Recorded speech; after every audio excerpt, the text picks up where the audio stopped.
ஓம் சாய்ராம். வணக்கம். பாபாவுக்கு ரெகுலராக பண்ணக்கூடிய வியாழக்கிழமை பூஜையோடு சேர்த்து ஸ்ரீ சாய்நாத ஸ்தவன மஞ்சரியும் நம்ம பாராயணம் பண்ணியிருந்தோம். அதை பற்றின ஒரு டீட்டெயில்டான இன்ஃபர்மேஷன் நம்ம இந்த வீடியோவில் பார்க்கலாம். சாய்நாத ஸ்தவன மஞ்சரியை எழுதினது நம்மளுடைய பாபாவுக்கு ரொம்ப க்ளோசஸ்ட் டிவோட்டியான தாஸ்ஹனு மகாராஜ் ஐயா அவர்கள் தான். மகாராஷ்டிரா மாநிலத்தை பொறுத்த வரைக்கும் மகாராஜ் அப்படிங்கிறது ஒரு குறிப்பிட்ட அதாவது யார் ரொம்ப பிக்கஸ்ட் அச்சீவ்மெண்ட் பண்ணுறாங்களோ அவங்கள தான் மகாராஜ் அப்படின்னு சொல்லி பெருமைப்படுத்துவாங்களாம். ஸோ அப்படி இருக்கும்போது கணபதி மகாராஜ் அப்படின்னு சொல்லிட்டு விநாயகரை சொல்லுவாங்க. நம்ம பாபாவை சாய்நாத் மகாராஜ் அப்படின்னு சொல்லுவாங்க. அந்த மாதிரியே தாஸ்ஹனு மகாராஜ் அப்படின்னு சொல்லிட்டு தாஸ்ஹனு ஐயாவை அப்படி மரியாதை பண்ணியிருக்காங்க. ஸோ பாபாவுடைய நெருங்கிய பக்தர்களில் பாபா பாருங்கள் எப்படிப்பட்ட ஒரு ஸ்தானத்தை தாஸ்ஹனு ஐயாவுக்கு கொடுத்துருக்காங்க அப்படின்னு சொல்லிட்டு. தாஸ்ஹனு மகாராஜ் ஐயா இருக்காங்க இல்லையா, அவங்களுடைய உண்மையான பேர் தாஸ்ஹனுவே கிடையாது.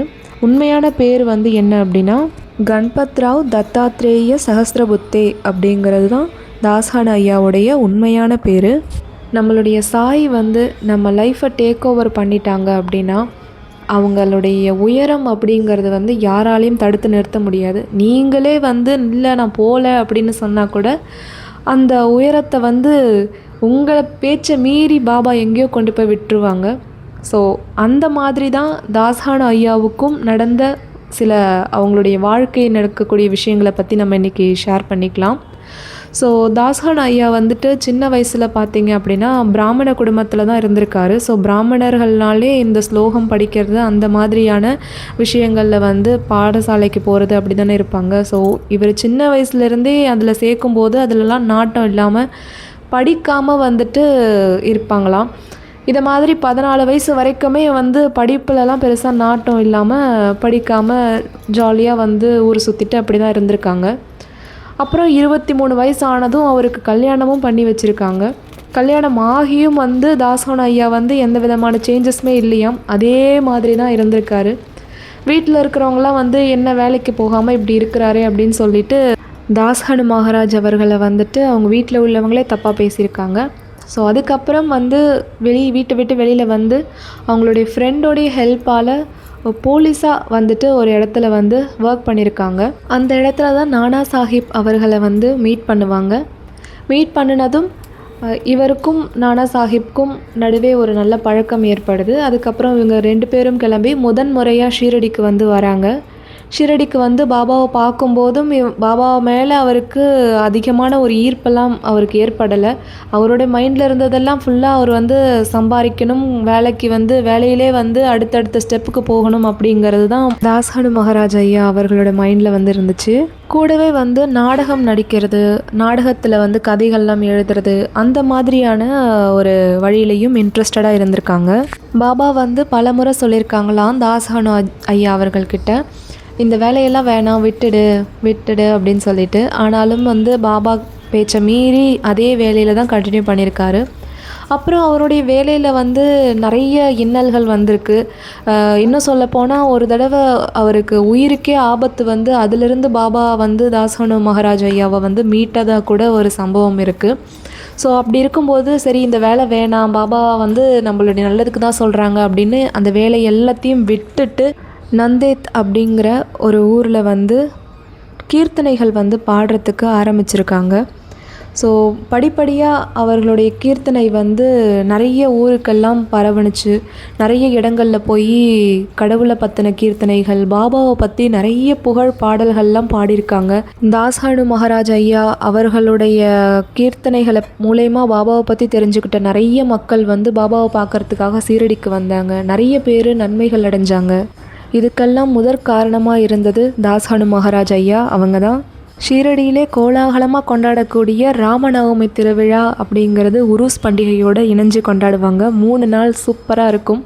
ஸோ அப்படிப்பட்ட ஒரு திருவிழாக்கு பாபா தாஸ்ஹனு ஐயாவை நியமனம் பண்ணி நீ தான் இனிமேல் கீர்த்தனைகள் பாடணும் அப்படின்னு சொல்லி 1914 அப்பாயின்மெண்ட் பண்ணாங்க. அன்னையிலிருந்து இன்னைக்கு வரைக்கும் அவர்களுடைய ஜென்ரேஷன்ஸ் தான் கீர்த்தனைகள் எல்லாம் பண்ணிக்கிட்டு இருக்காங்க. ஷீரடியில் ராமநவமி திருவிழா அப்போ நடக்கும்.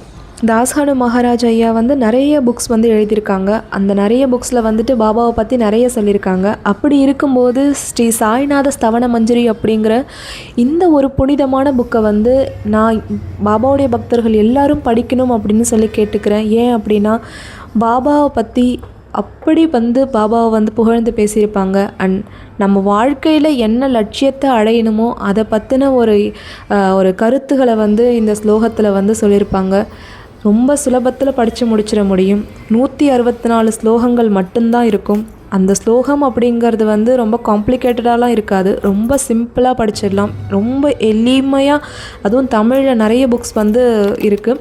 ஸோ அப்படி இருக்கும்போது அந்த தமிழுடைய எடிஷனே நம்ம வந்து படிக்கலாம். ரொம்ப நல்லாயிருக்கும். இந்த ஸ்லோகத்தை வந்து படித்து முடிக்கும்போது அவ்வளோ ஒரு திருப்தி இருக்கும். நீங்கள் பாபா கிட்ட நேராக உட்காந்து பேசும்போது எப்படி ஒரு திருப்தி இருக்குமோ அந்த மாதிரி இருக்கும். முதல் ஸ்லோகத்தில் வந்து கணபதியை வந்து போற்றி புகழ்ந்து, 5வது ஸ்லோகத்தில் வந்துட்டு விஷ்ணுவையும் சிவபெருமானையும் பாபாவாக பாவித்து சொல்லியிருப்பாங்க. அதெல்லாம் படிக்கும்போது ரொம்ப சூப்பராக இருக்கும். ரொம்ப ஒரு இனிமையாக இருக்கும் நம்ம மனசுக்கு. மனிதர்களுடைய பிறப்பை இறப்பை பற்றி பேசும்போது ஆத்மாவை வந்து ஒரு புனித நீரோடு ஒப்பிட்டு பேசியிருப்பாங்க தாஸ்கானு ஐயா. மனிதனுடைய உடலை வந்து ஒரு நீர் படுகையோடு ஒப்பிட்டு பேசியிருப்பாங்க. ஃபார் எக்ஸாம்பிள் சொல்லப்போனால் கோதாவரி நதியோடு ஒப்பிட்டு பேசியிருப்பாங்க. கோதாவரி நதி அப்படிங்கிறது ஒரு புனிதமான நதி இல்லையா? புனிதமான கோதாவரி நதியில் ஒரு மனிதன் ஸ்நானம் செய்யும்போது அவர் எப்படி புத்துணர்ச்சியாக உணர்ந்து தன்னை வந்து ஒரு தூய்மைப்படுத்திக்கிட்டதாக நினைக்கிறானோ, அதே மாதிரி கோதாவரியினுடைய படுகையில் நிறைய துணிகள் வந்து இருக்கும். அது எல்லாத்தையும் வந்து கோதாவரியுடைய கடமை தான் அதை வந்து தூய்மைப்படுத்துறது அப்படின்னு சொல்லி அருமையாக சொல்லியிருப்பாங்க. ஸோ அதாவது என்ன சொல்ல வராங்க அப்படின்னா, கோதாவரி நதி அப்படிங்கிறது வந்து பாபாவை வந்து சொல்ல வராங்க. அதற்கு முன்னாடி இருக்கக்கூடிய அந்த படுகையில் இருக்கக்கூடியது தான் நம்மளை மாதிரியான ஆத்மாக்கள். இந்த ஆத்மாக்களை எல்லாத்தையும் வந்து அந்த புனிதமான நதி எப்படி வந்து தூய்மைப்படுத்துதோ அதை மாதிரி நீங்களும் எங்களுக்கு ஞானத்தை அளித்து எங்களுடைய ஆத்மாக்களை தூய்மைப்படுத்தி எங்களுடைய வாழ்க்கையோட லட்சியத்தை அடக்கி வைங்க குருநாதா அப்படின்னு சொல்லி அழகாக ஒப்பிட்டு சொல்லியிருப்பாங்க. நீர் அப்படின்னா அதோடைய தன்மை வந்து ஒரே தன்மை தான். அது எந்த ஒரு சூழ்நிலையிலும் மாறாது. ஆனால் இப்போ மழை நீர் வந்து ஒவ்வொரு இடத்துலையும் விழும்போது அதோடைய தன்மை வந்து வெவ்வேறாக ஆகுது இல்லையா? இப்போ புனிதமான கோதாவரி நதியில் வந்து மழை நீர் விழும்போது அது ஒரு புனிதமான நீர் ஆகுது. அதே மாதிரி குளம், குட்டை, அருவி இந்த மாதிரி இடங்களில் வந்து சேரும்போது அதற்கு எந்தெந்த சூழ்நிலையான ஒரு தகுதி இருக்கோ அதற்கேற்ற தகுதியை வந்து அந்த நீர் வந்து பெறுது இல்லையா? ஸோ அதே மாதிரி தான் நீங்கள் வந்து ஒரு கோதாவரி போன்ற ஒரு நீர், நாங்கள் எல்லாம் குளம், குட்டைகளில் இருக்கக்கூடிய நீர் அப்படின்னு சொல்லியிருப்பாங்க. மனிதர்கள் செய்யும் புண்ணிய பாவ காரியங்களுக்கு ஏற்ற மாதிரி அந்த மழைநீர் எப்படி சென்று தன்னுடைய ஸ்தானத்தை வந்து பெறுதோ அதே மாதிரி அதற்கு ஏற்ற இடங்களை வந்து நம்மளுடைய ஆத்மாக்களும் பெறுது அப்படின்ற மாதிரி சொல்லியிருப்பாங்க. இரும்பை பொன்னாக மாற்றக்கூடிய பரிசக்கல்லோடு பாபாவை வந்து ஒப்பிட்டு பேசியிருப்பாங்க. எப்படின்னா கோல்டை வந்து மோல்ட் பண்ணுறதுக்காக பரிசக்கல் அப்படிங்கிற ஒரு மெட்டீரியல் வந்து தேவைப்படுது. ஸோ எப்படி வந்து அந்த பரிசக்கல் வந்து அந்த பளபளக்கக்கூடிய ஒரு கோல்டை வந்து வெளியில் எடுத்துகிட்டு வருதோ அதே மாதிரி நீங்கள் வந்து பரிசக்கல் எங்களை மாதிரி போன்ற ஆத்மாக்களை வந்து இந்த மெட்டீரியல் லைஃப்லேயே உழன்று கிடக்கக்கூடிய ஆத்மாக்களை எல்லாத்தையும் வந்து நீங்கள் தான் வந்து மோல்டு பண்ணி நல்வழிப்படுத்தணும் தேவா அப்படின்ற மாதிரி சொல்லியிருப்பாங்க. நான் வந்து இப்போ ஷேர் பண்ணது எல்லாமே வந்து கொஞ்சம் தான்.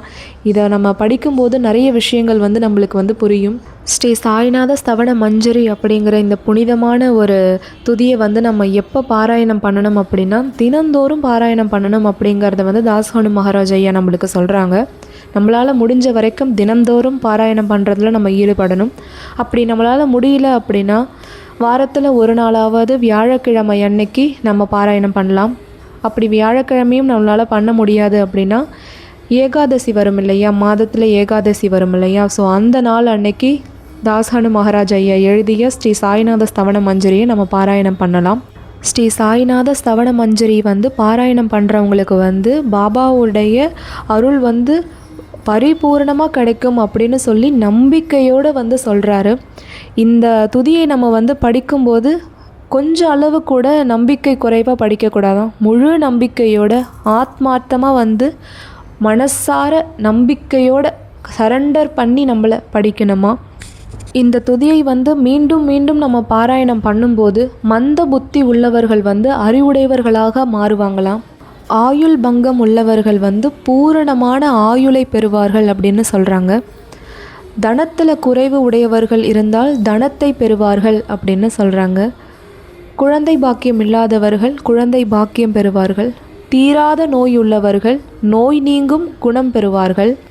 இத்துதியை படிப்பவர்கள் அச்சமும் கவலையும் நீங்கி மகிழ்வான வாழ்வு வாழ்வார்கள் என்று பாபாவின் மீது சத்தியம் செய்து உறுதியளிக்கிறார் தாசகனு அப்படின்னு சொல்லியிருப்பாங்க. ஸோ சாய்நாத ஸ்தவன மஞ்சரி அப்படிங்கிற இந்த ஒரு புனிதமான ஒரு நூல் வந்து எல்லாரும் பாராயணம் பண்ணணும். இதில் இருக்கக்கூடிய ஸ்லோகங்கள்லாம் வந்து அவ்வளவு அற்புதமாக இருக்கும். அந்த துதியை வந்து பாபாவை வந்து நினச்சி நம்ம பாடும்போது பாபா கிட்டேயே நேராக பேசுகிற மாதிரி இருக்கும். அந்த ஒரு மன திருப்தி நம்மளுக்கு நிச்சயமாக கிடைக்கும். ஸ்ரீ சாய்நாத ஸ்தவன மஞ்சரியை வந்து திரும்ப திரும்ப நம்ம வந்து பாராயணம் பண்ணும்போது மந்த புத்தி இருக்கிறவர்கள் கூட தெளிவாக ஆயிடுவாங்க அப்படின்னு சொல்கிறாங்க. செல்வம் இல்லாதவர்களுக்கு செல்வம் கிடைக்கும், குழந்தை பாக்கியம் இல்லாதவர்களுக்கு குழந்தை கிடைக்கும், நோயினால் வாழ்கிறவங்களுக்கு அந்த நோயெல்லாம் நீங்கி நிவாரணம் கிடைக்கும் அப்படின்னு சொல்கிறாங்க இல்லையா. ஸோ எதை நம்ம நினச்சி வேண்டுதல் வச்சு ஸ்ரீ சாய்நாத ஸ்தவன மஞ்சரியை வந்து முழு நம்பிக்கையோடு நம்ம வந்து பாராயணம் பண்ணுறோமோ அதை வந்து கண்டிப்பாக நிறைவேற்றி தரணும்னு சொல்லி தாஸ்ஹனு மகாராஜ் ஐயாவே வந்து பாபா கிட்ட வந்து சத்தியம் வாங்கிக்கிட்டாங்களாம். இது வந்து உண்மையான விஷயம். பாபாவுடைய மகா சமாதிக்கு 37 நாட்களுக்கு முன்னாடி தான் வந்து ஸ்ரீ சாய்நாத ஸ்தவன மஞ்சரியை வந்து தாஸ்ஹனு ஐயா வந்து எழுதி முடித்தாங்க. 1918 செப்டம்பர் மாதம் 9ஆம் நாள் அன்னைக்கு தான் வந்துட்டு இந்த புக்கை வந்து எழுதி முடிச்சிருக்காங்க. எந்த இடத்துல அப்படின்னா மத்திய பிரதேச மாநிலம் இந்திரேயின் அருகில் உள்ள மகேஷ்வர் என்னும் இடத்தில் பாபாவோட ஆசீர்வாதத்தோடு எழுதியிருக்காங்க. பாபாவுடைய இந்த ஒரு துதி மாலையை நம்ம எல்லாரும் வந்து தினந்தோறும் பாராயணம் பண்ணுறதுல நம்ம ஈடுபடணும். தேங்க்யூ ஸோ மச் ஃபார் வாட்சிங். சீக்கிரமாக இன்னொரு வீடியோவில் நம்ம பார்க்கலாம். பாபாவை பற்றின இன்னும் அற்புதமான தகவல் எல்லாம் தெரிஞ்சுக்கிறதுக்கு என்னோடய சேனலை மறக்காமல் சப்ஸ்கிரைப் பண்ணிக்கோங்க. Thank you so much once again. Om Sairam.